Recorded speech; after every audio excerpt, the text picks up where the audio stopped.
Fala galera, tudo bem com vocês? Chave do Enem no ar. Está acabando, 2023 já está praticamente dizendo tchau. E 2024 já desponta, em breve teremos novidades aqui no Chave do Enem. Segundo ano, preparadíssimos para a nossa noite de Ciências da Natureza e suas tecnologias. Mas antes, diz aí, foi bem no Enem deste ano? Treinou já o Enem deste ano? Qual foi a sua surpresa? Teve alguma surpresa em Ciências da Natureza, Ciências Humanas, Linguagens e Matemática? Coloque aqui no chat, compartilha conosco a sua experiência no Enem.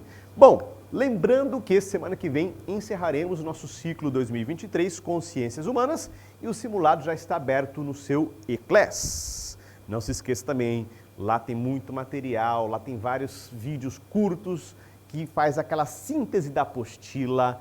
Lá tem o link para o gabarito extraoficial do Enem, que acabou de acontecer nas 2 últimas semanas. Dá uma olhada lá, que inclusive tem um banner no seu eClass para você poder acessar o gabarito extraoficial nosso. E também, é claro, as correções, as lives de correções que aconteceram nos domingos, logo após a prova do Enem. Então vem comigo, porque estamos começando Ciências da Natureza. Agora é nossa live de correção de exercícios. E para começar, eu chamarei ela, a professora Dani de Química. O show é com você. Rodou a vinheta.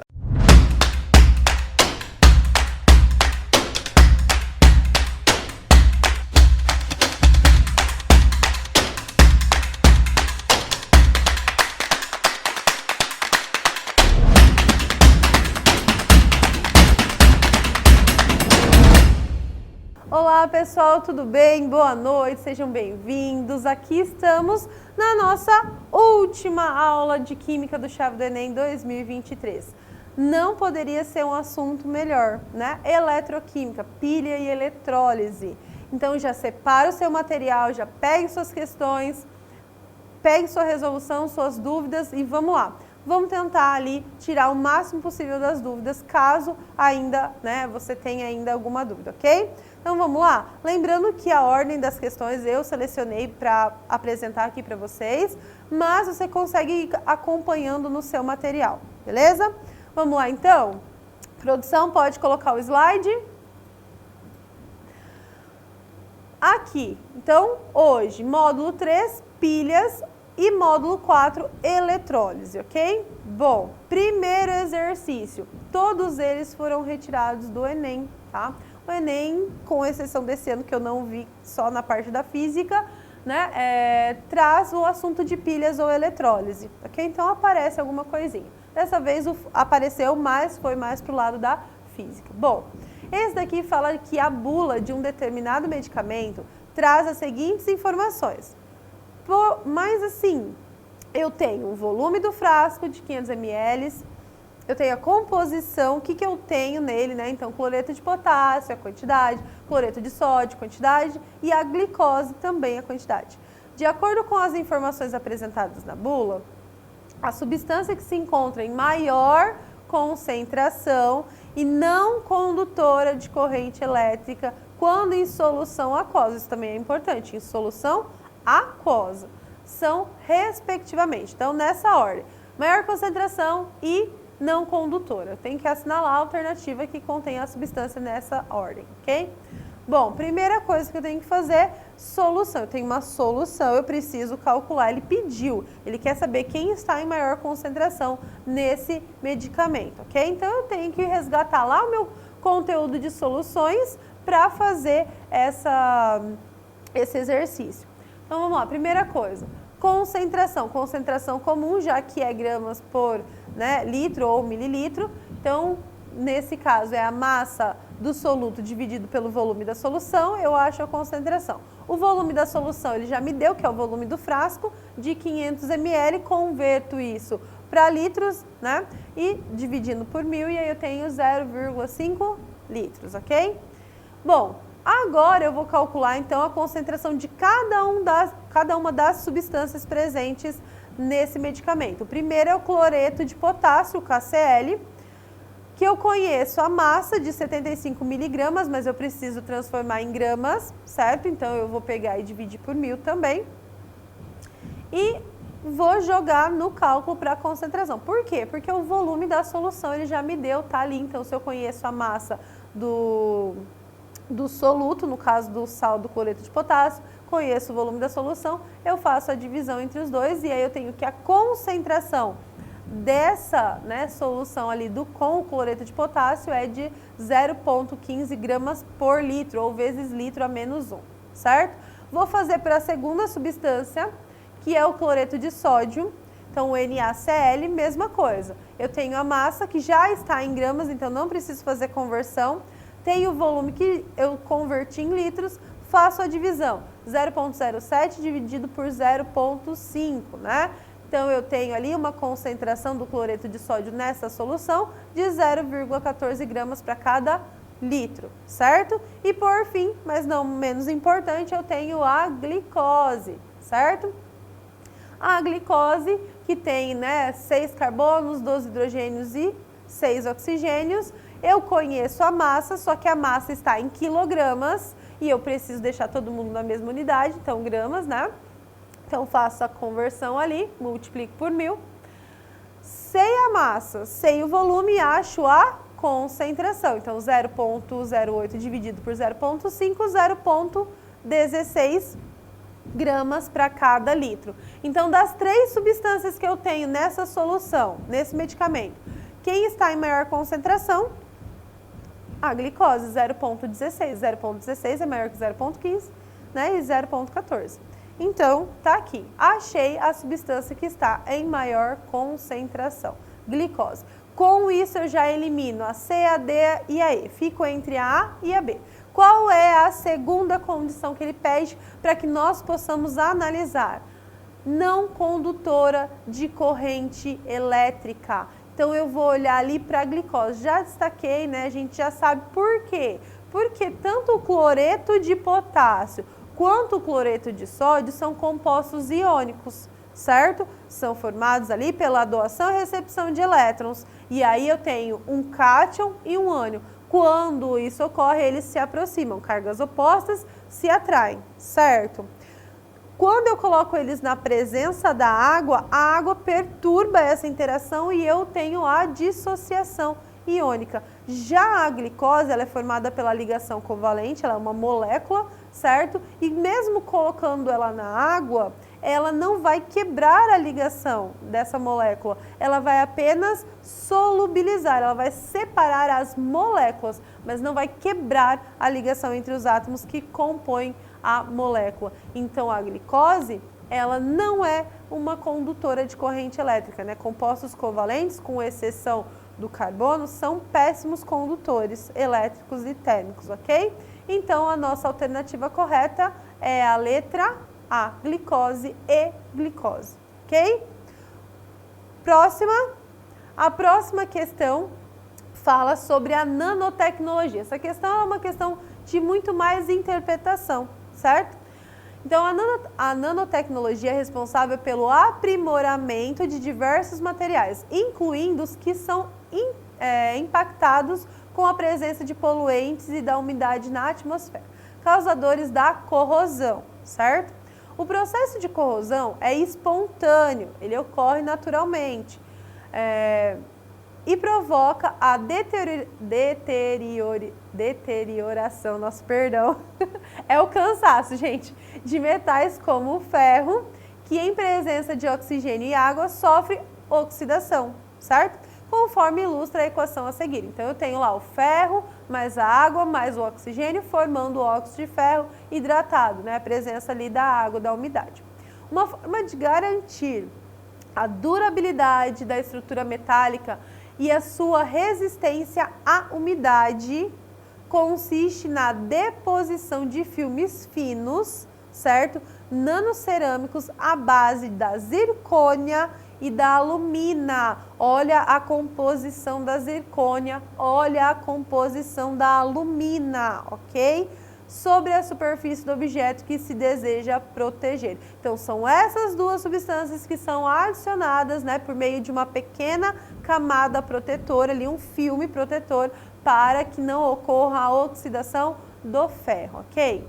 Essa nanotecnologia aplicada na proteção contra a corrosão se baseia no, certo? Então, letra A, proteção A, Antes, vou falar a letra A e aí a gente vai para cá para dar uma olhadinha, tá? Proteção catódica utiliza um metal fortemente redutor. Então, pensa nessa alternativa e vamos dar uma olhadinha aqui na questão que eu esqueci, né? Eu vou destacar ali a reação química para vocês. Ela já está balanceada, então vocês podem contar que a quantidade de átomos de ferro que eu tenho antes e depois da reação são os mesmos, está balanceada. A única coisa que eu preciso fazer, porque em uma das alternativas eu preciso, é determinar quem está sofrendo oxidação, quem está perdendo elétrons e quem está sofrendo redução, quem está recebendo esses elétrons. Não tem oxidação sem redução, não tem redução sem oxidação, certo? Não pode, não vai acontecer. Se o elétron sai, é porque tem alguém que vai receber. Se tem alguém querendo elétrons, é porque tem alguém disposto a doá-los, certo? Pensem sempre sobre isso. Toda substância simples apresenta NOx zero. E a substância composta eu tenho que fazer com base naquilo que eu conheço, quantidade de elétrons na última camada, né, para completar o octeto, enfim. Então eu sei que o ferro e o gás oxigênio, por serem substâncias simples, formadas de um único elemento, independente da quantidade de átomos, apresenta NOx zero. Mas a partir do momento em que a reação acontece e eu formo óxido de ferro, o ferro já não está mais sozinho, o oxigênio já não está mais sozinho. Aí eu tenho que determinar o NOx, certo? E aí a gente chega que o NOx do oxigênio, após a reação, para cada átomo é menos 2, e o NOx do ferro, para cada átomo de ferro após a reação, é mais 3. Então, o que aconteceu com o ferro? Bom, o ferro foi de 0 para mais 3. Aumentou. Se aumentou, a substância oxidou, certo? E o oxigênio foi de 0 a menos 2. O que aconteceu? Diminuiu. Se diminuiu, reduziu, certo? Então, o ferro, ele oxidou, ele perdeu elétrons, enquanto o oxigênio sofreu redução, ele ganhou elétrons. Quem perde elétrons, quem sofre oxidação é o agente redutor. Por quê? Ele oxidou, mas ele está provocando no próximo, no caso no oxigênio, a redução.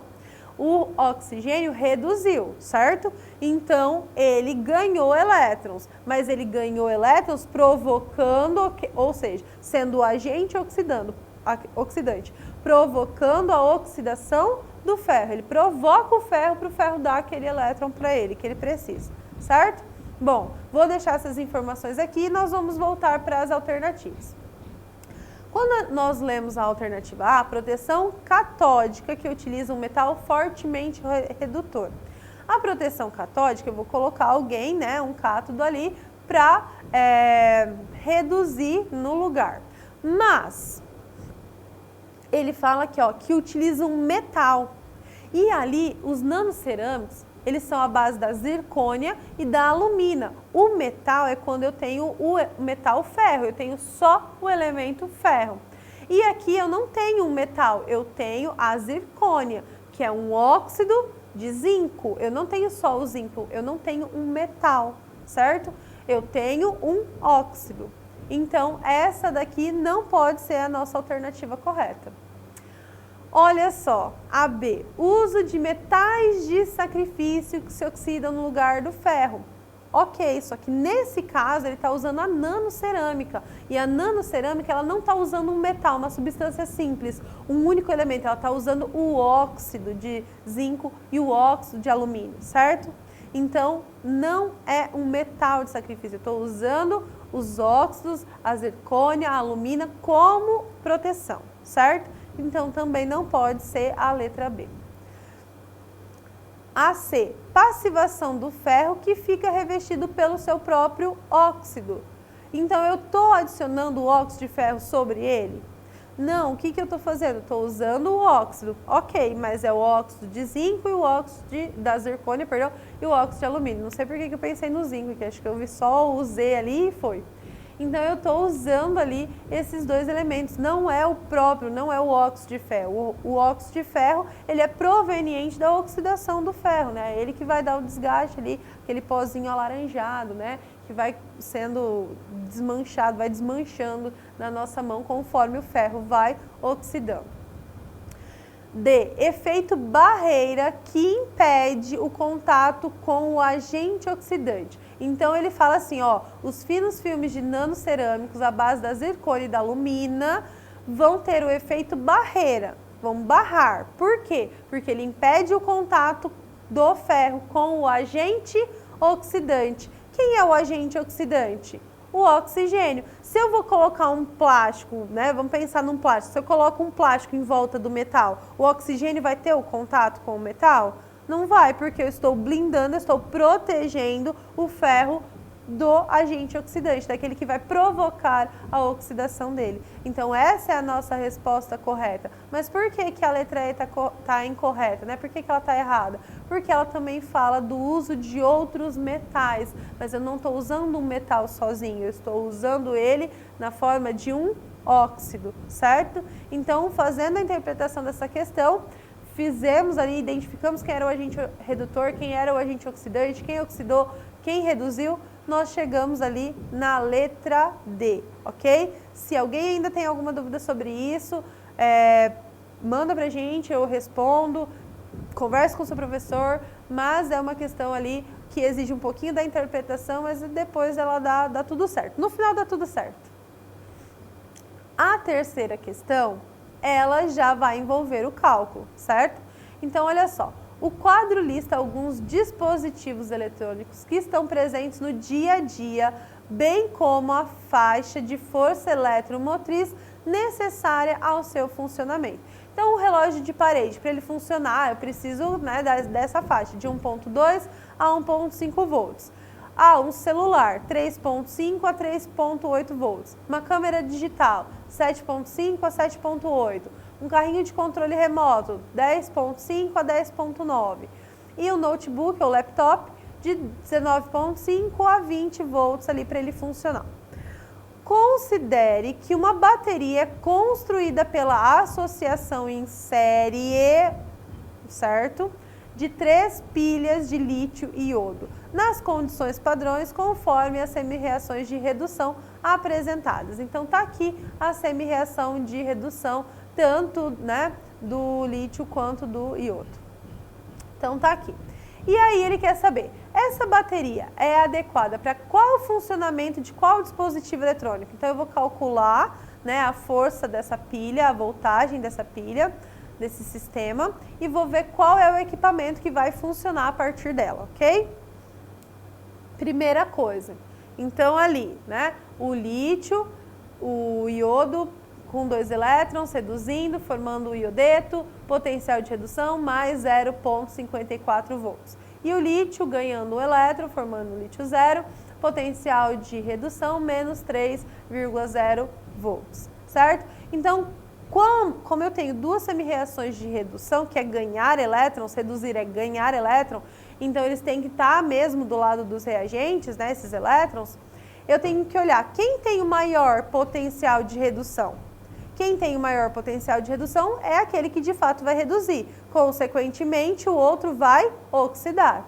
Então eu tenho ali o maior potencial, nesse caso é o positivo, mais 0,54, que é o iodo, enquanto que o lítio vai sofrer a oxidação, processo inverso, é ele que vai perder o elétron, ok? Bom, como que eu calculo essa força eletromotriz, né? Essa diferença de potencial padrão de redução? Então eu vou pegar o potencial padrão de redução maior, daquele que sofreu a redução, menos o potencial de redução menor, daquele que sofreu a oxidação. Então o potencial de redução de quem reduziu, menos o potencial de quem oxidou, ok? Substituindo, né? Então 0,54 volts menos 3,05 volts, que é o potencial de oxidação do lítio, menos com menos mais, é uma soma, certo? Então, 3,05 mais 0,54 quer dizer que o potencial dessa pilha é mais 3,59 volts. No entanto, olha só, o sinal positivo indica que essa é uma reação espontânea, tá? Ela acontece quando eu coloco essas duas substâncias, né, nas devidas condições, essa é uma reação que irá acontecer, onde o iodo vai reduzir e o lítio vai oxidar, certo? Mas tem um detalhe muito importante, a nossa questão ela não para por aqui.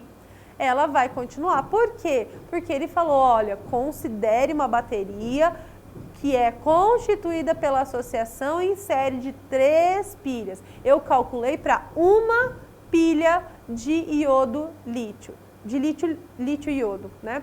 Nas condições padrões conforme as semi-equações. Então, eu calculei para uma, mas eu vou usar 3 em séries. Então, eu vou pegar a diferença de potencial que eu calculei para uma pilha e vou multiplicar por 3. Fazendo a multiplicação, então, eu tenho ali que essa força eletromotriz, que essa diferença de potencial é mais 10,7 volts. E aí, eu vou voltar lá na tabela e ver qual é a faixa, né? 10,7 fica entre 10,5 e 10,9. Quer dizer que esse tipo de bateria ela é adequada para o funcionamento de um carrinho de controle remoto alternativa D, certo? Bem tranquila. A única coisa que a gente não podia esquecer era que eu tinha uma pilha, né? Um sistema em série de 3 pilhas, então eu tinha que multiplicar por 3, ok? A nossa quarta questão, mesma condição, né? Mesma coisa, eu tenho uma pilha recarregável, ela me deu 2 reações de redução, 2 semi-reações de redução e o potencial de redução de cada um deles. Então vamos lá, as pilhas recarregáveis, bastante utilizadas atualmente, são formadas por sistemas que atuam como uma célula galvânica, né? Uma pilha de uma reação espontânea, enquanto estão sendo descarregadas. E como células eletrolíticas, quer dizer que é o processo inverso, não espontâneo, onde eu preciso usar corrente elétrica, né, energia elétrica para formar energia química, quando estão sendo recarregadas. Uma pilha é formada pelos elementos níquel e cádmio, e o seu carregador deve fornecer uma diferença de potencial mínima, certo? Para promover a recarga. Quanto maior a diferença de potencial gerada pelo carregador, maior será o seu custo, certo? Então tem que ser mínima para minimizar o custo. Considerando os valores do potencial padrão de redução dessas espécies, então do níquel e do cádmio, teoricamente, para que um carregador seja ao mesmo tempo eficiente e que tenha o menor preço, a diferença de potencial mínima em volts que ela deve superar é D. Ela deve superar, tem que ser dali, né? Tem que ser dali. Eu tenho ali a semi-reação, ali, ó, tudo, né? O níquel e o cádmio e o potencial de redução de cada um deles. A mesma coisa, se eu tenho potencial de redução, se eu tenho 2 semi-reações de redução, eu tenho que ver quem de fato está reduzindo e quem está oxidando, ok? Então, aquele que tem o maior potencial de redução, reduz. Aquele que tem o menor potencial de redução, oxida. Os dois estão negativos, então tem que fazer um comparativo. Quem é maior e quem é menor? Nesse caso, né, menos 0,2 é maior que menos 0,4, certo? O menos 0,2 está mais próximo ali do zero, então ele é maior. Então, o níquel vai de fato reduzir, enquanto o cádmio vai oxidar. Pronto, achei quem está oxidando, achei quem está reduzindo. Vou jogar na fórmula. Diferença de potencial de redução é a potencial padrão de redução da substância que está reduzindo de fato, maior, menos o potencial padrão de redução de quem está oxidando, que é o menor, ok? Substituindo, então, eu tenho menos 0,23 230 volts menos 0,402 volts. Menos com menos mais, e aí eu tenho o quê? Uma subtração. Eu vou pegar o 0,4 e vou subtrair o 0,2, ok? Fazendo isso, eu vou ter que essa pilha, ela vai acontecer ali numa diferença de potencial, ela vai gerar ali uma corrente, uma força eletromotriz, uma diferença de potencial, uma voltagem, né, de 0,172 volts. Positiva porque ela é espontânea, certo? Então, nesse caso, né, voltando para a nossa resposta, então, a diferença de potencial mínima que eu tenho que superar é de 0,172, letra B. bem tranquilo também, né, pessoal? É só identificar quem está reduzindo, quem está oxidando e colocar na fórmula uma subtração ou uma soma, ok? Então, só fiquem atentos quando os dois forem negativos, né? Quando tiver um negativo e um positivo é mais fácil, para identificar de fato quem está reduzindo e quem está oxidando, beleza? E para fecharmos, então, o nosso último chave do Enem de Química do ano de 2023, a nossa última questão. A questão agora envolve o conceito de eletrólise, certo? Eletrólise é um processo não espontâneo, quer dizer que ele não converte energia química em energia elétrica, né? Espontaneamente. Eu preciso fazer o processo inverso, preciso usar a energia elétrica para transformar aí depois em energia química. De grande importância, não é por ela não ser espontânea que ela não é importante. Pelo contrário, ela é muito, né, esse tipo de reação ele é muito utilizado na indústria, principalmente na indústria química. Uma de suas aplicações é a obtenção do gás cloro e do hidróxido de sódio a partir de uma solução aquosa de cloreto de sódio, de sal de cozinha. Nesse procedimento, utiliza-se uma célula eletroquímica, como ilustrado. E aí eu tenho uma fonte, né, uma bateria, e aí o que está acontecendo? Eu tenho elétrons, né, o fluxo de elétrons ali saindo do positivo e indo para o polo negativo, porque eu tenho uma inversão dos polos, já que é uma eletrólise, certo? Eu tenho a solução aquosa, eu já vou dar uma ampliada nessa imagem, mas o que ele quer? Ele quer saber quem é o produto, né, no processo eletrolítico ilustrado, quem é o produto secundário obtido. Então, aonde está esse produto secundário, ok? Aqui, a cuba eletrolítica. O que eu tenho aqui? Eu tenho a solução aquosa de NaCl, eu tenho o ânodo de carbono, eu tenho um diafragma, que é uma membrana semipermeável que vai poder, né, vai contribuir para o fluxo ali, para a não concentração da solução. Eu tenho o cátodo de carbono, eu tenho um dreno e tenho o produto secundário. O produto primário que a gente tem ali liberando é o Cl2, né, o gás cloro. E tem ali a bateria mostrando para a gente o fluxo de elétrons, né, saindo do positivo e indo para o negativo. É o inverso da pilha, né, lembra? A pilha, né, o polo negativo é o ânodo oxida e aí o elétron sai da carga negativa para a carga positiva, ok? Esse daqui a gente está fazendo o processo inverso. Bom, o que eu tenho aqui? A solução aquosa de NaCl, quer dizer que ele está, né, além do NaCl, eu tenho a presença da água. O cátodo é o polo negativo e o ânodo é o polo positivo. Na eletrólise a gente inverte esses polos, ok? E isso é importante da gente saber. Bom, quando eu tenho o NaCl na presença da água, quando ocorre a dissociação, eu vou ter ali a dissociação do cátion Na e do ânion Cl-, do ânion cloreto. Mas eu tenho a presença da água também, que também está em equilíbrio com os seus íons, né? Que está em equilíbrio com os seus íons, H+ e OH-. O que acontece nesse processo? Nesse processo, eu vou ter uma interação entre o Na e o OH, formando o hidróxido de sódio, certo? Como um dos processos, já que é um dos processos utilizados para a obtenção do hidróxido de sódio, certo? Da soda cáustica. Só que eu vou ter também os íons cloreto e hidrogênio em solução. O que vai acontecer agora? Bom, o NaCl, a água, repetir aqui. No ânodo, no polo, né, positivo agora da eletrólise, eu vou ter a aproximação do ânion cloreto. E aí o que vai acontecer? Ele vai oxidar, ele vai perder 2 elétrons e nesse processo ele vai formar o gás cloro.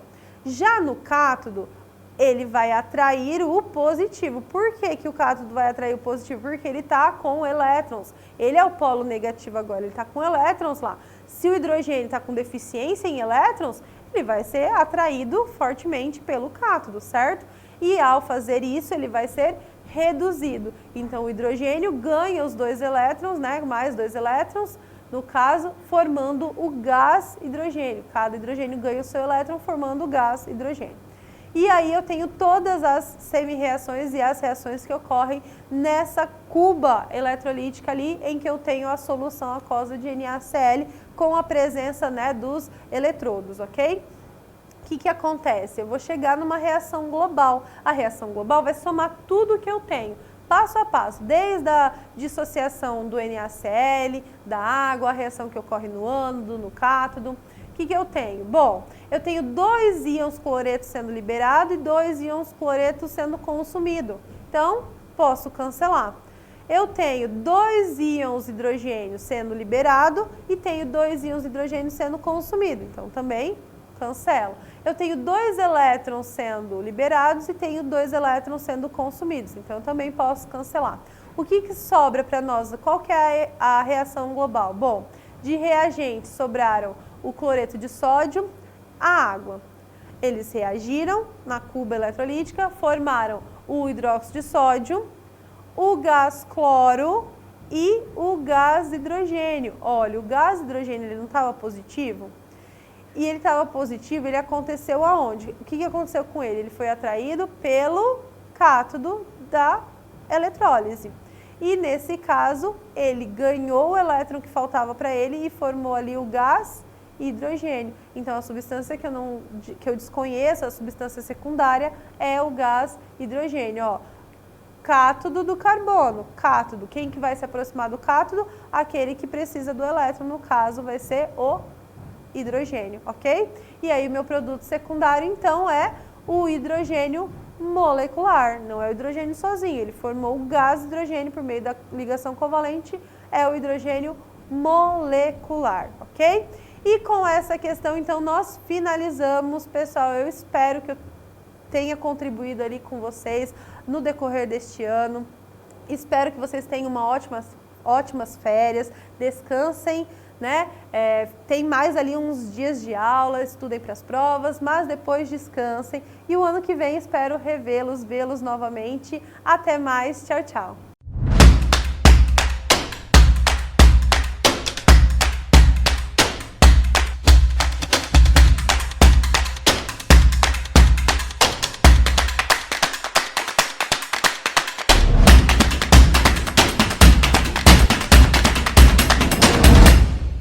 Belezinha, então mandaram muito bem química, não vamos demorar para entrar na próxima live, só pega lá sua água, sua pipoca, seu suco, senta aí, porque o professor Júnior está chegando. E falou, professor Júnior, é biologia, professor, vem pra cá, o show é seu, rodou vinheta.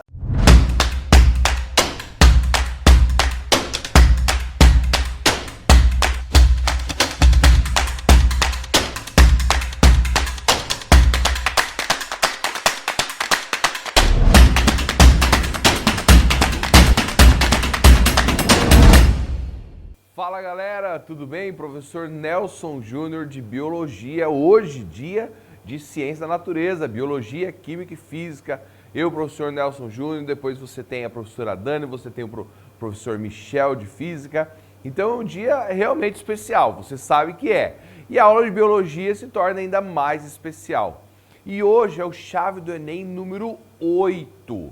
Exatamente, é o último Chave do Enem do nosso ano letivo. Lembrando que você é aluno do segundo ano, você ano que vem também continua tendo chave do Enem no terceiro ano. Olha só que legal, você teve ano passado, teve esse ano que vem também para te ajudar aí nos processos de avaliação seriada, nos vestibular, no Enem, nas provas e tudo mais, tá? Lembrando que hoje a gente vai estar corrigindo as 5 questões de biologia. Lembrando que aqui não está geralmente na sequência que você tá no seu aplicativo aí, mas você olha lá, a gente vai seguindo e vai dar tudo certo, beleza? Vamos direto à questão? Vamos lá então. Hoje vamos estar falando sobre 2 temas, que é sistema respiratório e cardiovascular. Eu fico pensando assim, o professor tem que ser muito ninja para falar de um sistema sem citar o outro, não tem condição. Esses 2 temas são os 2 últimos que você tem na sua apostila do segundo ano. E os 2, assim, é interessante que tem hora que eu tô dando aula, parece assim que eu dou uma parada, uma pensada, peraí, será que eu tô realmente no respiratório? Ou será que eu estou realmente no cardiovascular? Porque os dois andam totalmente juntos. Então, os movimentos cardiorrespiratórios, eles precisam, obviamente, um do outro de uma maneira inseparável. E é justamente essa ideia de colocar esses dois juntos na aula de hoje. Beleza? Vamos lá para a primeira questão. Olha só a primeira questão. O sistema respiratório é formado por um compartimento condutor, por onde se dá a passagem do ar inspirado, que é interno, e expirado, o ar que vai fora. E por uma porção respiratória, onde ocorrem as trocas gasosas. Então você tem o ar que manda para dentro e o ar que manda para fora, certo? E aí você tem uma parte dentro desse sistema respiratório que faz um processo chamado de hematose, com H, hematose, que é a troca do gás carbônico que está vindo do corpo para o pulmão pelo oxigênio que você acabou de mandar o ar para dentro. Então esse processo de hematose, ele vai acontecer em uma determinada parte do sistema respiratório, ok? Vamos seguir. A inalação de substâncias tóxicas pode causar lesões nos diferentes compartimentos do trato respiratório, impedindo a passagem de ar e acarretando danos ao organismo. Olha só o comando da questão. O bloqueio da passagem de ar pelos bronquíolos impede que o oxigênio chegue até a seguinte porção do sistema respiratório. Será que então impede chegar no alvéolo, na laringe, no esôfago, na traqueia? Então olha só, aqui você tem uma imagem, né? Aqui você tem, ó, a faringe, tá? A faringe é onde você tem a ligação do esôfago e da traqueia, onde tem a epiglote ali que fecha a traqueia quando você está engolindo, tá bom? Logo abaixo a gente tem a laringe é onde tem as cordas vocais, onde passa o ar, dá ali os unidos, você mexe a língua, mexe a boca, mexe o lábio, sai as palavras. Logo em seguida, você tem a traqueia e logo após a traqueia, você tem um tubo que é revestido por cartilagem, que são os brônquios. Quando ele se divide em dois, aqui ó, são os brônquios, ele se transforma em brônquios menores, então uma tubulação menor para poder se ramificar e distribuir mais o ar, que são os bronquíolos, certo? Olha, voltando na questão, ó, tá dizendo ali, o bloqueio da passagem de ar pelos bronquíolos impede que o oxigênio chegue até aonde? Então olha só, a gente tem aqui alvéolo, laringe, esôfago ou traqueia. Esôfago, você sabe que é do sistema digestório, então a gente já descarta a letra C, tá? Agora, laringe, alvéolo ou traqueia, olha só aqui, ó. Se tem um bloqueio e o bloqueio está acontecendo exatamente nos bronquíolos, você tem ar passando pela faringe, você tem ar passando pela laringe, você tem ar passando pela traqueia. O que você vai, se você impedir o ar de chegar, impedir o ar no caso nos bronquíolos, isso faz com que o ar não chegue aonde? Nos alvéolos pulmonares. Ou seja, interrompendo ali, ele não vai ter a hematose que acontece justamente nos alvéolos pulmonares. Então, resposta correta, letra A. Essa questão é uma questão muito de boa, você só tem que saber um pouquinho de anatomia, saber onde é que está cada órgão, mas é uma questão super de boa, bem tranquila. Ok? Vamos seguir para a segunda? Vamos lá? A segunda está aqui, ó. A figura sintetiza de forma simplificada a variação da pressão sanguínea da velocidade de circulação sanguínea. Então, por milímetros ou por centímetros. E de área total por centímetros cúbicos. Em relação aos diversos tipos de vasos do sistema sanguíneo humano, artérias, arteríolas, capilares, vênulas e veias, tá ali a imagem, tá dizendo assim, ó. Com base na figura, é correto afirmar que... Vamos lembrar de uma coisa, ó. Quando a gente tem aqui o sistema, tá aqui uma forma simplificada do sistema cardiovascular, tá? Então, quando você tem aqui, ó, você tem um bombeamento, quando você tem a sístole, né? Lembra que sístole é quando o coração ele contrai e diástole é quando ele relaxa. É fácil lembrar, tá? Diástole ele dilata, aumenta o tamanho.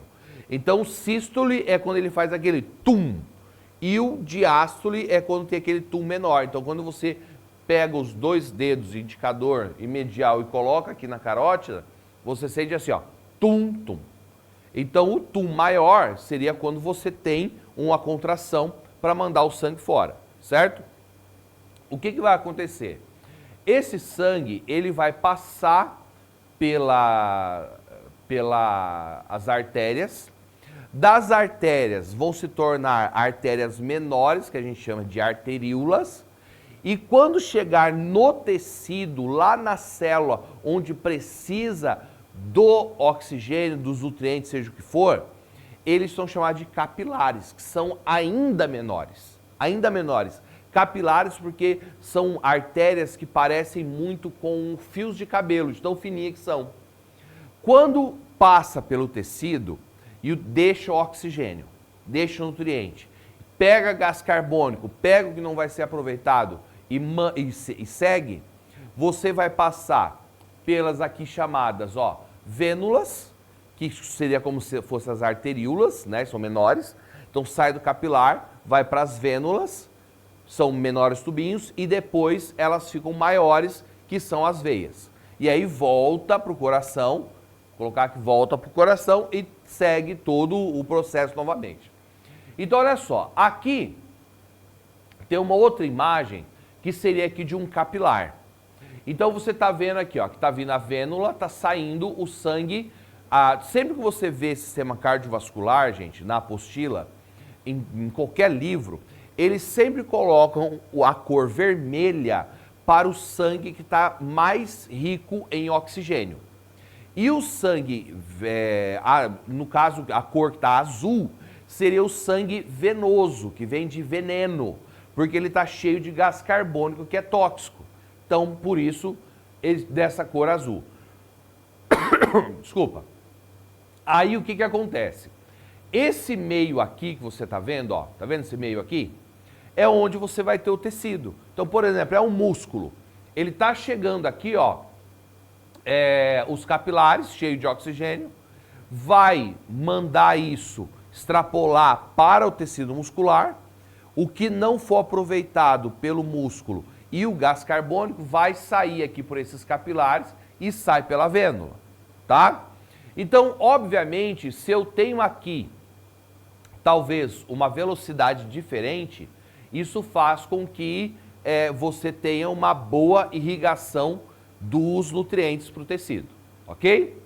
Beleza, vamos lá então. Olha só, você está vendo aqui que na imagem, olha a letra A. A velocidade aumenta nas vênulas, o que permite as hemoglobinas descarregarem o oxigênio.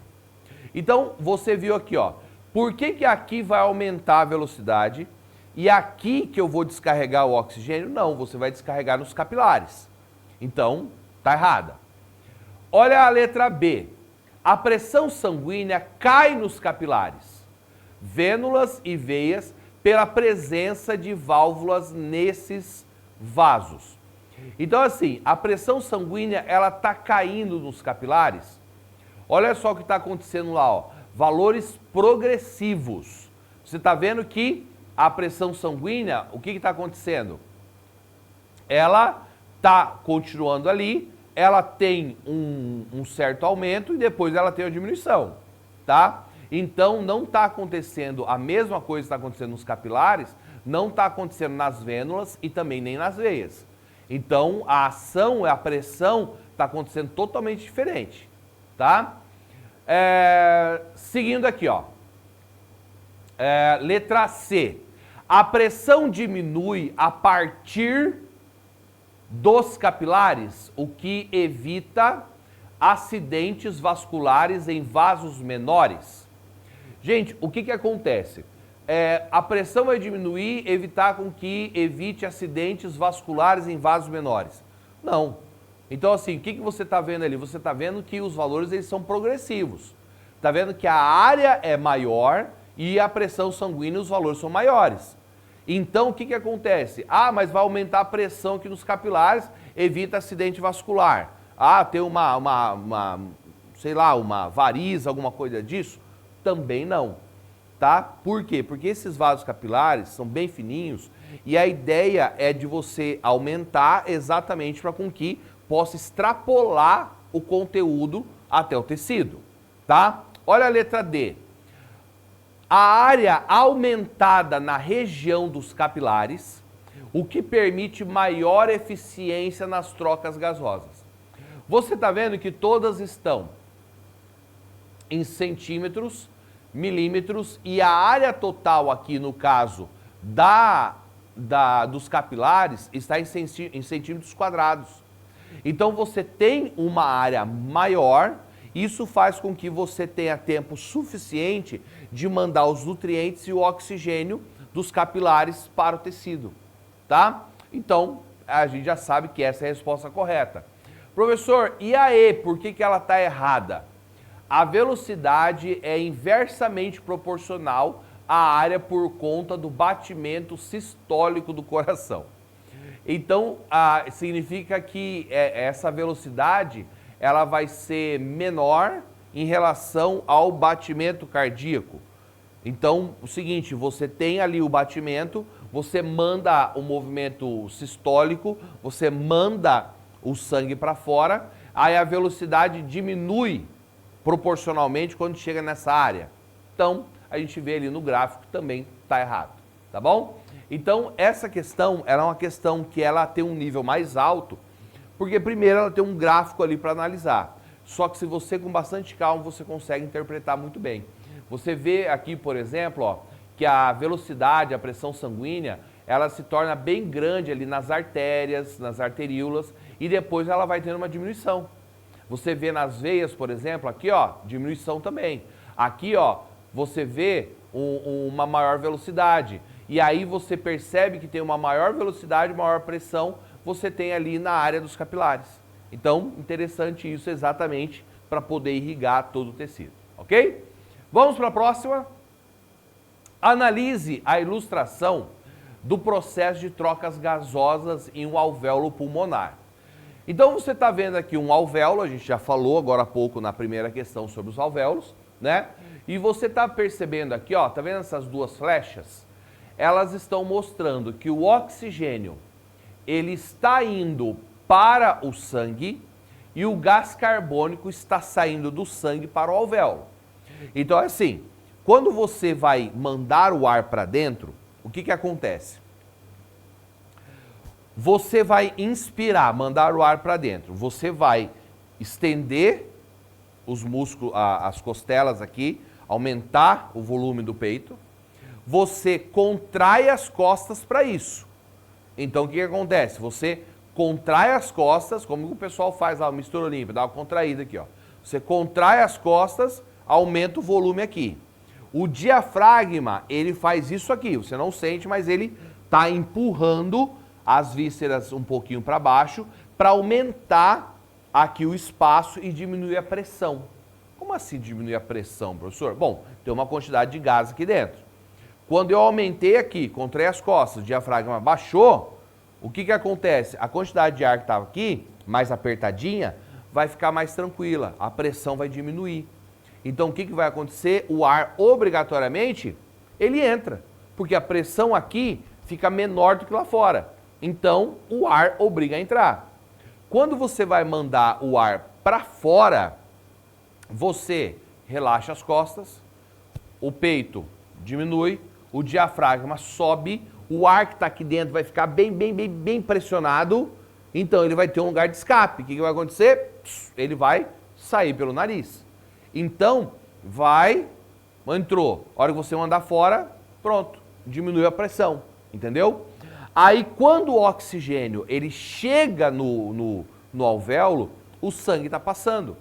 E aí você tem um processo de uma difusão simples. Por quê? Porque, tá cheio de oxigênio fora do vaso sanguíneo. E tem pouco ali dentro. Então, uma difusão simples. A parte mais concentrada vai para menor. Então, o oxigênio entra naturalmente para dentro do vaso e o gás carbônico também, por difusão simples, sai do vaso. Então, por quê? Porque fora do vaso sanguíneo, no alvéolo, está com menos gás carbônico. Então, ele, para dar uma regulada no gradiente, manda gás carbônico fora. Dentro do vaso sanguíneo está com menos oxigênio, e por fora tem mais. Então, para regular o gradiente de concentração, manda oxigênio para dentro. Então, essa troca gasosa nos alvéolos é chamada de hematose, tá? Sabendo disso, vamos olhar as questões. Para que o processo de ventilação pulmonar ocorra, diversos músculos respiratórios atuam na contração e relaxamento, expandindo e contraindo toda a caixa torácica. De modo que, vamos lá, o gás oxigênio é bombeado ativamente para fora dos alvéolos. Espera aí, o oxigênio vai ter que sair ativamente? Não, o oxigênio precisa entrar. Então tá errado. B, o gás oxigênio é difundido passivamente para dentro dos capilares. E aí? Ele entrou passivamente? Ele precisou gastar energia para poder entrar? Letra C, o gás carbônico é difundido ativamente para fora dos alvéolos. Ou seja, tem gasto de energia para esse gás carbônico sair do capilar e ir para os alvéolos? Letra D, o gás oxigênio é impulsionado passivamente para fora dos capilares. Então o oxigênio novamente sai dos capilares ativamente com gasto de energia para os alvéolos. Letra E, o gás carbônico é bombeado ativamente para dentro dos alvéolos. Então o gás carbônico ele vai para os alvéolos bombeado, gastando energia. É isso que acontece? Não, né? Então, aqui ó, você vê uma imagem. Tá vendo aqui ó? Você tem uma membrana de célula, tá? Ou no caso aqui seria uma parede do vaso, né? E você tem aqui ó, mais concentração aqui e menos aqui. Só que você percebe que o quarto GIF, o quarto quadro do GIF, ele fica todo concentrado. Então olha só, primeiro, segundo, terceiro, quarto, pronto, está concentrado. Então, obviamente, você tem difundido oxigênio passivamente para os capilares, já que tem menor concentração, então o oxigênio vai entrar tranquilamente para dentro dos capilares, sem que tenha um gasto alto de energia, ou gasto de energia. Bom? Ok, vamos para a quarta questão. Diz aqui o seguinte, ó. Uma classe importante dos chamados poluentes emergentes, os microplásticos, foi encontrada em pulmões humanos. Uma equipe de pesquisadores da USP e do IPT identificou 33 partículas e 4 fibras de polímeros em 13 de 20 amostras em tecido pulmonar investigados. As partículas mediam em torno de 5,5 micrômetros e as fibras entre 8,12 e 16,8 micrômetros. A maior parte dos polímeros identificados era de polipropileno e de polietileno, os tipos de plásticos mais fabricados no mundo, usados em embalagens de alimentos e em vários outros objetos. Então, para responder a pergunta, a gente tinha que ler isso aí, tá? Olha só o que está dizendo aqui no comando. Após serem inalados os microplásticos, percorrem estruturas do sistema respiratório na seguinte ordem. Bom, essa questão aqui é uma questão que tem uma novidade muito grande, que é a pesquisa descobrindo que em pulmões humanos é encontrado microplástico, tá? Vamos tentar entender o que seria o microplástico, tá? Os plásticos, eles demoram muito para serem degradados do ambiente. Claro que isso vai depender da densidade do plástico, da composição dele também. Mas, por exemplo, quando a gente está falando de sacolinhas plásticas, elas acabam tendo uma biodegradação mais rápida. Só que vai chegar um momento em que na natureza esses plásticos vão ficar tão pequenos e tão imperceptíveis que parece que a poluição dissipou. Só que, na verdade, eles chegam até o meio, tanto no ar quanto no meio aquífero, e você acaba tendo contato diretamente com isso. Então, é a tal do ciclo da vida da cadeia alimentar. E os microplásticos, você encontra alguns macroplásticos, quer dizer, não tão macros, mas em relação ao que foi encontrado, sim. Você percebe, por exemplo, que em algumas festas a galera utiliza muito glitter. O glitter é um tipo de plástico muito pequeno. E é um tipo de plástico, obviamente, caindo na água, indo até brânquias, indo até estômago de alguns animais, pode ter um certo prejuízo muito grande. E os microplásticos, eles estão cada vez mais sendo estudados, porque ele tem sido, assim, algo que gera um grande prejuízo dentro da fauna e flora. Então é algo assim importante a você estar dando uma pesquisada, principalmente para você que vai estar fazendo o Enem aí futuramente, tá? Então, qual é a ordem em que você, se inalar esse microplástico que acaba vindo pelo vento, qual é a sequência dos órgãos do sistema respiratório que estão corretas aqui, né? Aqui você tem uma imagem, olha só, cavidade nasal, né? Depois você tem a faringe, que é a ligação ali, é o mesmo local onde você tem uma ligação para o esôfago e para a traqueia. Logo abaixo da faringe você tem a laringe, depois você tem a traqueia, brônquios, bronquíolos, alvéolos pulmonares, ok? Então, qual é a sequência correta aqui, de acordo com a imagem? Sequência correta, letra B, faringe, laringe, traqueia e brônquios. Aí depois vem bronquíolos e os alvéolos pulmonares, tá bom? Essa aqui é uma questão muito tranquila, embora ela comece tensa ali, cheia de informação, mas é uma questão bem de boa, ok? Vamos então para a última questão de hoje, que é sobre o sistema cardiovascular. Tá ali, ó. A figura a seguir esquematiza o coração de um mamífero. Então você tem ali, ó, 4 cavidades, né? 2 átrios superiores, 2 ventrículos inferiores, 4 cavidades, né? Ali você está vendo, por exemplo, saindo artérias que vão se transformar em arteríolas e vão chegar até o rim, por exemplo, tá? Aí está dizendo o seguinte, ó, assinar a alternativa correta, o sangue, e aí você tem 5 alternativas. Olha só, o sangue rico em gás carbônico sai do coração pela cavidade B. A cavidade B aqui, ó, seria o átrio esquerdo, tá? Letra B, rico em oxigênio, sai do coração pela cavidade A, que é o ventrículo direito. É trazido dos pulmões pelo vaso 3. D, é levado do coração para os órgãos pelo vaso 1. E é levado aos pulmões pelo vaso 2. E aí, qual delas está correta? Olha só essa imagem aqui. Essa imagem aqui você tem um coração, está cortado pelo meio, né?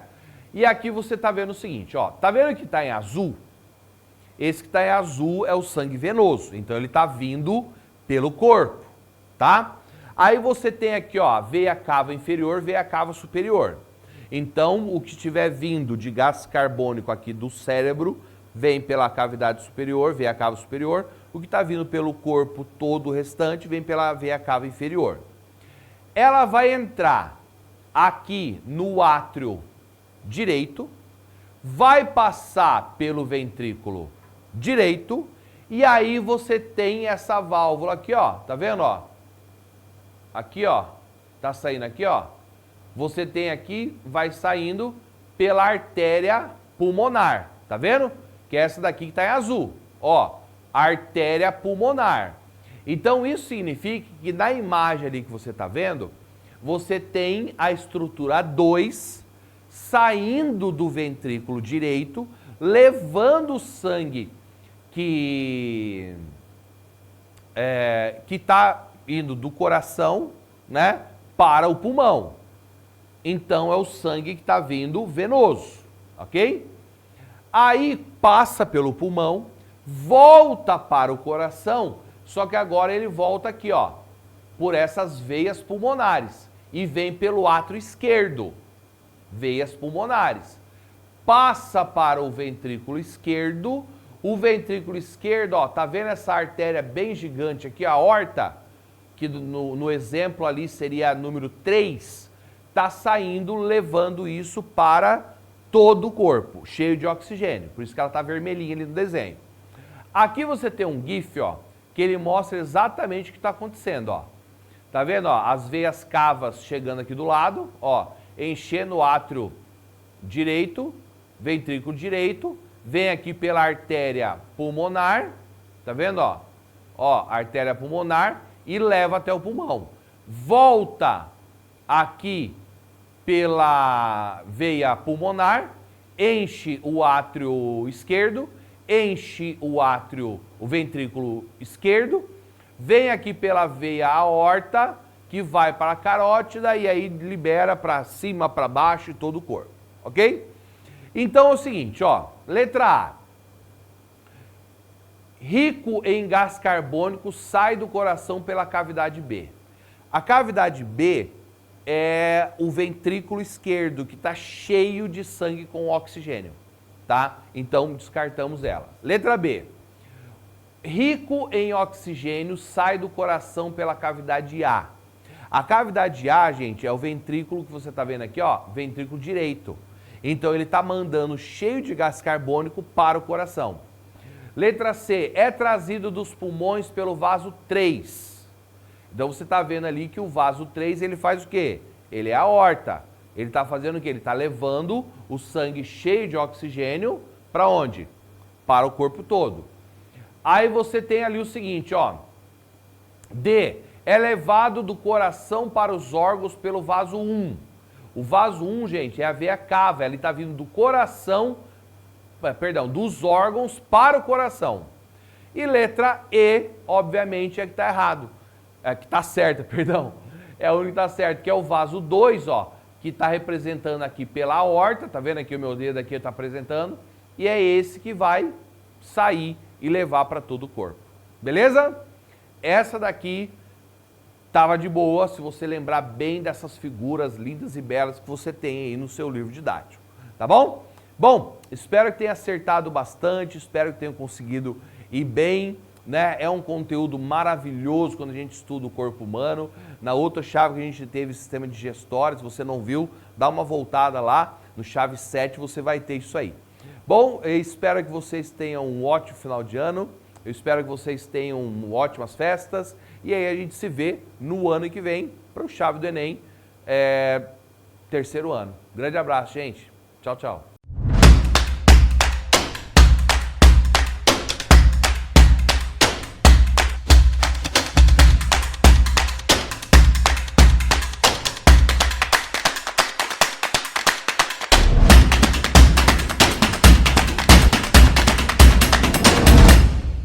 Não cansa não, nem dá tempo de cansar. Já estamos indo para a nossa última live de hoje, nosso último conteúdo de hoje, que é física. Senta aí que daqui a pouquinho você vai descansar, vai dormir, vai fazer o que você achar melhor.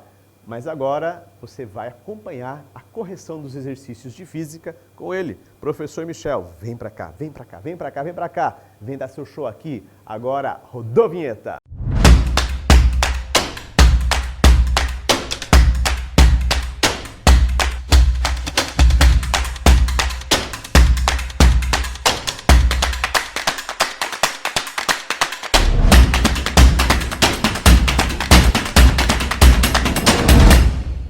Fala galera, que bom estar aqui com vocês mais uma vez. Olha só, sem demorar, vamos lá, vamos estudar? Hoje a gente tem bastante coisa para falar. Hoje nós vamos falar sobre o que será, hein? Qual é o nosso assunto de hoje? Bom, hoje aqui no Chave de Física nós vamos falar sobre acústica e efeito Doppler. Acústica é a área da física que estuda aí as características das ondas mecânicas e ela pode ser aplicada em diferentes áreas. Muitas aplicações mesmo existem para essa área da acústica. E efeito Doppler é um efeito dos que podem ser provocados aí com as ondas, que a gente vai dar uma analisada e uma conversada sobre ele nesse nosso encontro de hoje, beleza? Então vamos lá, vamos seguir aqui, já vamos para a nossa primeira de hoje. Olha aí, a gente já tem uma questão com um gráfico, um desenho esquisito ali, né? Vamos ver o que isso quer dizer pra gente. Vamos lá. Uma ambulância A, olha que criativo, A de ambulância, em movimento retilíneo e uniforme. Você já sabe o que é movimento retilíneo e uniforme. Retilíneo em linha reta, uniforme com velocidade constante, ele não está acelerando.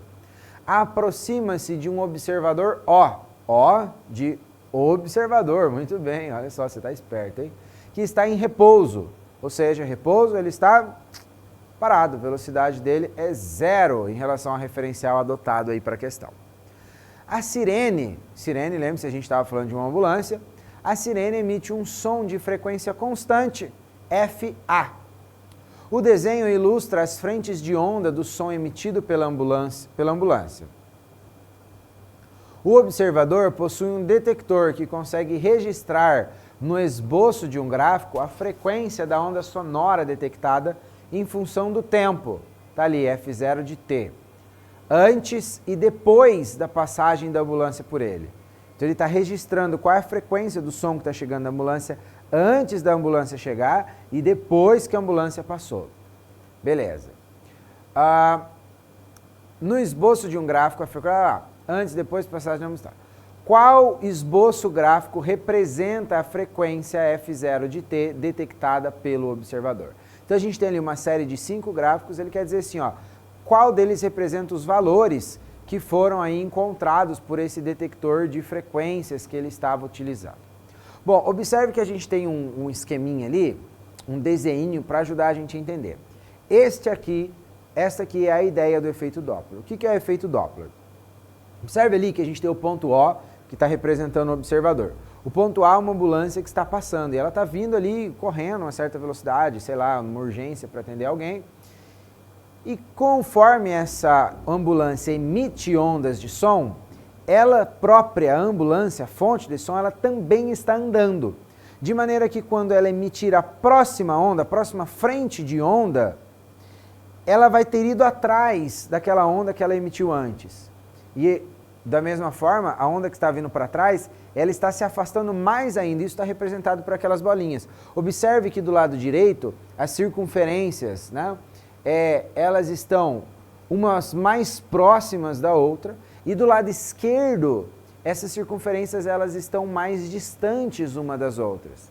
Então o efeito Doppler, ele é justamente este efeito de você conseguir fazer com que ondas vão se encavalando quando uma fonte está em movimento ou que elas vão se espaçando quando essa fonte ou esse observador está em movimento. Então, observe que as ondas que estão à frente ali de A, elas estão mais próximas uma das outras. Ou seja, quando o observador estiver ouvindo esse som, ele vai ouvir esse som com a frequência maior, as ondas vão chegar para ele de maneira mais rápida. Agora, depois que a ambulância passou, que é a parte à direita ali, né, perdão, à esquerda ali da imagem, onde as ondas estão mais afastadas, então ele vai ter uma frequência menor, uma frente de onda vai demorar mais tempo para passar, para chegar por ele a próxima frente de onda, não é?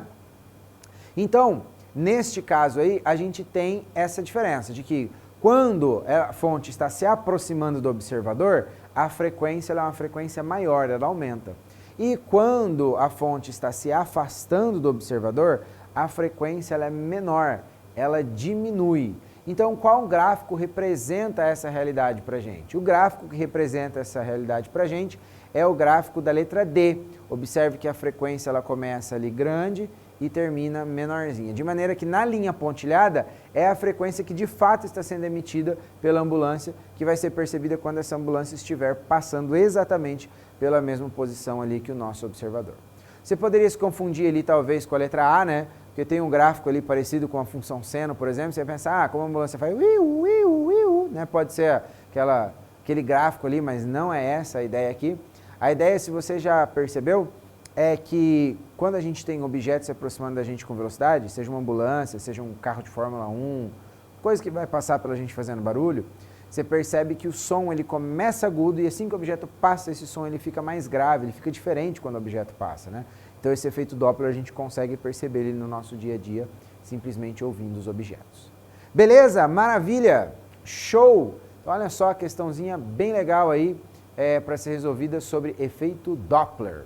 Vamos para a nossa próxima, então. Outra questãozinha teórica, olha só, hein? A medida da velocidade de um veículo, utilizando radar, baseia-se no fato de que as ondas emitidas pelo radar e detectadas após serem refletidas pelo veículo em movimento têm frequências diferentes. Esse fenômeno é denominado efeito Doppler. Então, olha só, o efeito Doppler é utilizado aí também para essas tecnologias de radar, né? Bom, a onda refletida pelo veículo citada no texto é uma...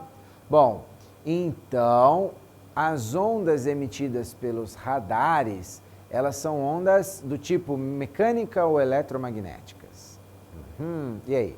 Lembrando, onda mecânica é uma onda de oscilação em um meio material.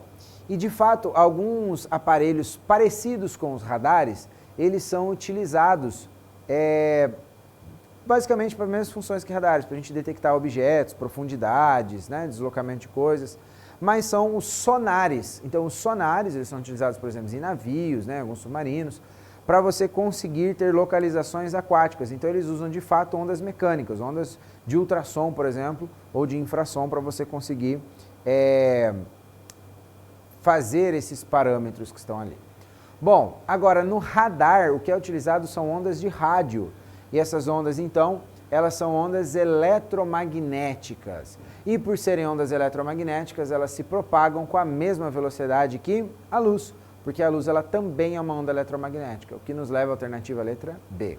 Olha lá, a letra A era impossível porque ela diz que esse radar é uma onda mecânica e se propaga com a velocidade do som, o radar não é uma onda mecânica, ele é uma onda eletromagnética.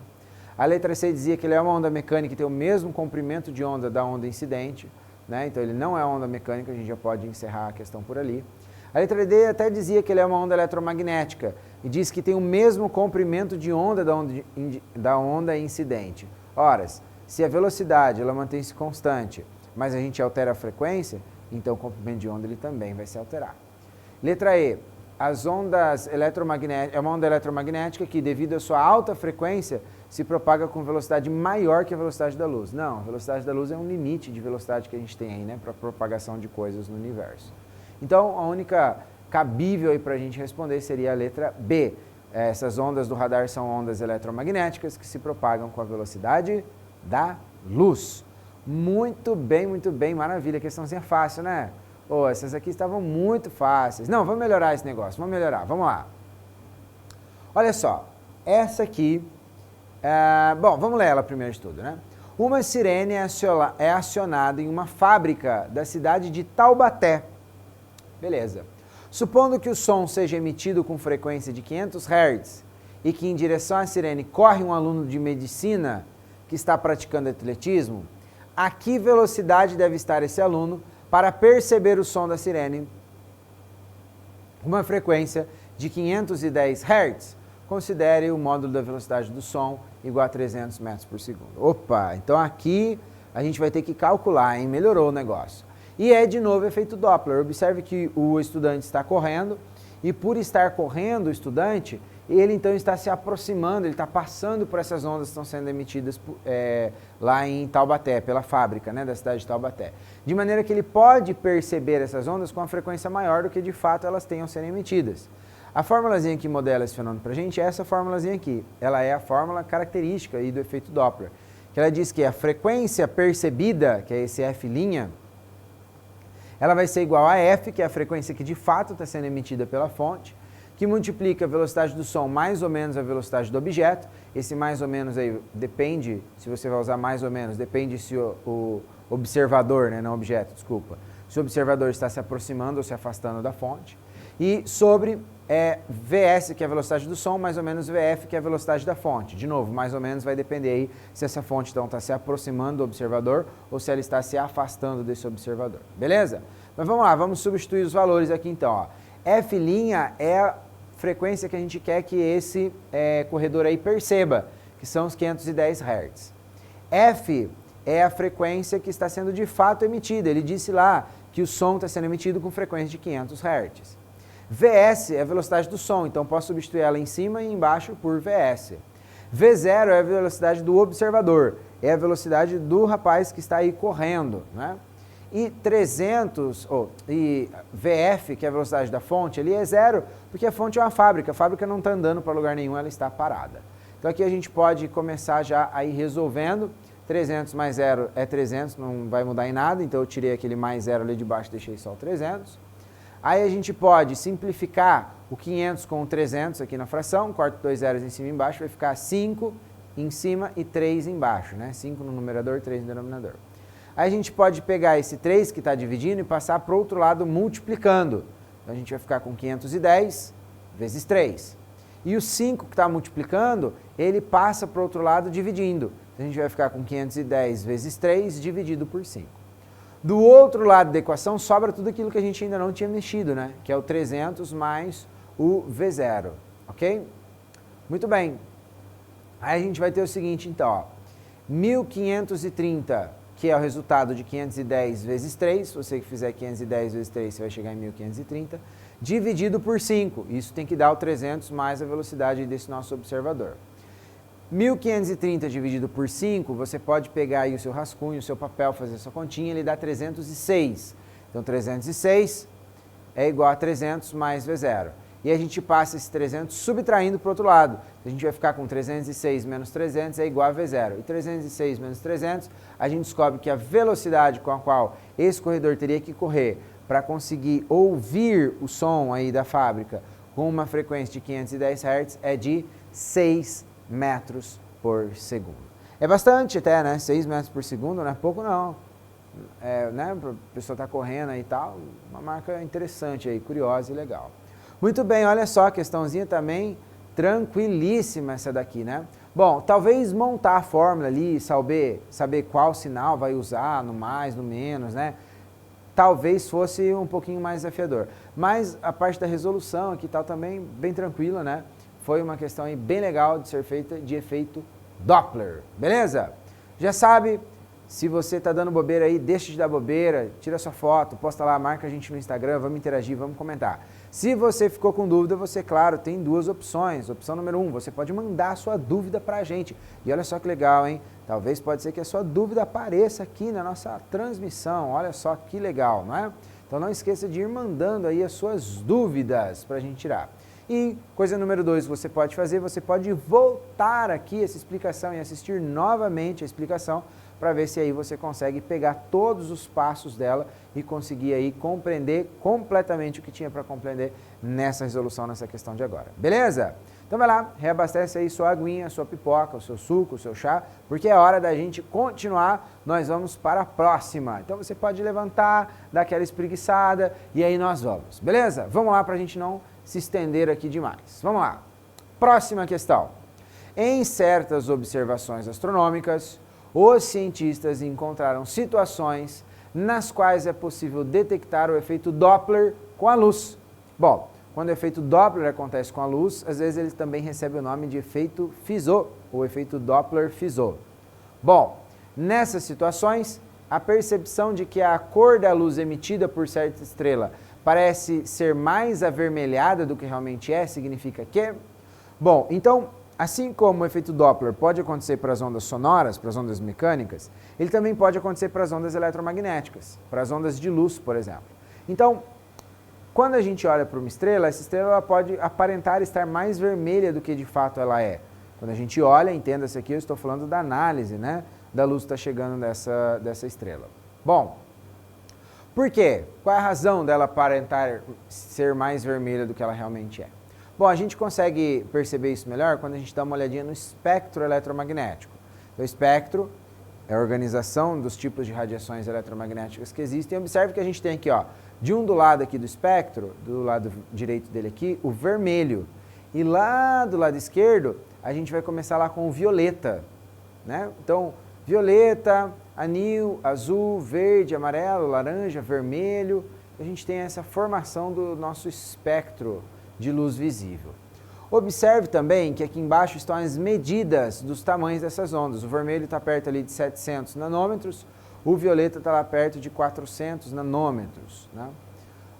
Só que acontece o seguinte, pessoal, quanto maior for o comprimento de onda, menor é a frequência dele.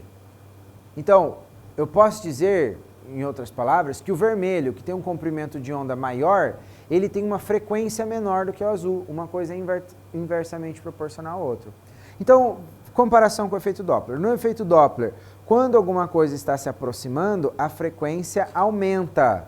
Quando está se afastando, a frequência diminui. Para as fontes luminosas é a mesma coisa. Quando uma fonte com luz se aproxima de um observador, a frequência percebida por esse observador é maior do que aquela que está sendo emitida. E quando essa fonte de luz se afasta, a frequência percebida é menor do que aquela que está sendo emitida. Observe que aqui quem tem maior frequência, então, é o vermelho. Quem tem maior frequência é o violeta. Quem tem menor frequência é o vermelho. Ou seja, se eu olho para uma estrela e a luz dela está sendo desviada para o azul, está mais azul do que deveria estar, significa que ela está sofrendo um desvio para o azul, e o azul é mais perto do lado violeta, ou seja, o que está acontecendo é que a frequência dela está aumentando conforme ela viaja em minha direção. Logo, essa estrela está se aproximando de mim, ela sofre um desvio para o azul, ela está se aproximando. Agora, no desvio para o vermelho, significa que a frequência está diminuindo, ou seja, essa fonte está se afastando. Se é uma estrela que está emitindo e essa estrela está ficando vermelha, então essa fonte ela está se afastando da Terra, alternativa à letra B. A estrela está se afastando da Terra, por isso a luz dela sofre um desvio para o vermelho, onde as frequências são menores. Muito bem, maravilha, olha só, a questãozinha bem legal também, que você precisa conhecer aí um pouquinho do espectro eletromagnético para conseguir resolver, né? Mas muito legal essa questão aqui. Um pouquinho de raciocínio, conseguiria chegar bem tranquilo também nela, né? Muito bem, vamos lá. Mais uma aqui pra gente. Nossa saideira. Ela diz assim, ó. Um observador parado sobre a calçada de uma avenida ouve o som da sirene de uma ambulância que se desloca pela avenida com velocidade constante. Sendo F0 a frequência das ondas sonoras emitidas pela sirene da ambulância, então F0 é a frequência do som que está sendo de fato emitido ali na ambulância. F1, a frequência do som percebido pelo observador quando a ambulância está se aproximando dele. Então lembra que a gente falou agora há pouco? Quando se aproxima, a frequência aumenta. Quando se afasta, a frequência diminui. Então ali, ó, F1, a frequência do som percebido pelo observador quando a ambulância se aproxima. Então F1 tem que ser grande, a frequência está aumentando. E F2, a frequência do som percebido pelo observador quando a ambulância dele se afasta. Então, quando está se afastando, a frequência diminui, ele está chamando essa frequência aqui de F2. Aí vem a pergunta, a relação entre essas três frequências é? Ou seja, quem é maior que quem? Bom, de cara, a frequência aumenta quando você está se aproximando, então F1 é maior do que o F0, que é a frequência que está sendo de fato emitida, que é, por consequência, maior que F2, que é quando o objeto está se afastando e aí a frequência diminui do que ela de fato é. Maravilha, beleza, olha só que coisa legal, hein, pessoal? Estamos aí finalizando, então, mais um conteúdo, agora estudando sobre acústica e efeito Doppler. Fizemos várias questões bastante legais, bastante curiosas, espero que tenha servido para você aí aprender bastante, para contribuir com o seu crescimento. Eu vou ficando por aqui e deixo com você um forte abraço e um beijo. Até o nosso próximo encontro. Tchau, tchau.